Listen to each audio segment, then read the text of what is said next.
treur in die oggend, die voorstad is stil, maar die waaier teen die dak op soos hulle teen my wil.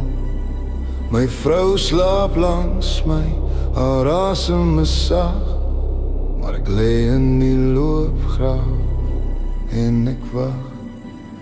Ek is 54, of is het 60 nou? Die spieël wys 'n ou man wat die jare onthou. Maar maak ek my oë toe, is die hare weer blond, en my stiewel staan vas op die Angolese grond. Hulle sê die oorlog is verby, die vrede is geteken, die wêreld is vry. Maar vertel het vir die donderslag, binne in my kop, 36 jaar, en het hou nooit op.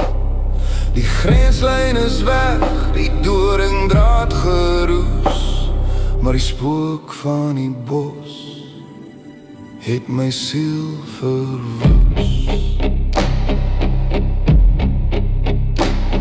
Ek ruik nog die diesel, ek proe die rooi stof, die rif van die buffel, die aarde so groot. Oshakati rundu, naam op 'n kaart, nou net spooke, wat ry op 'n pad. Die manne wat geval het, bly vir ewig jong, terwyl ek hier sit en vroeg, in my eie donker trom. Ek skink nog 'n brandewyn om die beelde te dood, maar die stilte van die nag is alleen, ek beloof. Die kinders vra, oupa, was jy bang? Hoe verduidelik jy die dood en die ruk van die slang? Hulle sê kry net klaar, sit dit agter jou rug. Maar hoe loop jy weg, as jy veg vir elke soek? Ons was seuns met gewere van staal, nou is ons ou manne wat die rekening betaal.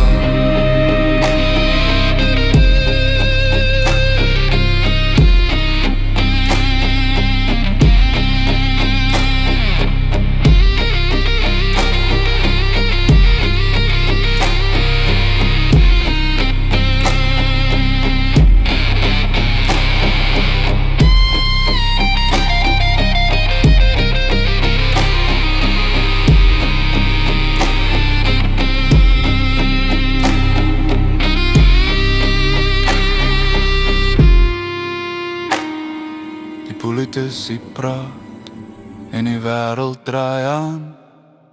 Niemand gee om waar die oud soldaat staan. Geen paranes vir ons, net die skadu in die huis en die ewige swesing en die ewige vrede. Want die oorlog is verby, die vrede is geteken, die wêreld is vry. Maar vertel het vir die donderslag, binne in my kop, 36 jaar, en het hou nooit op. Die grenslyn is weg, die doringdraad geroes, maar die spook van die bos het my siel verwoes. Dis verby.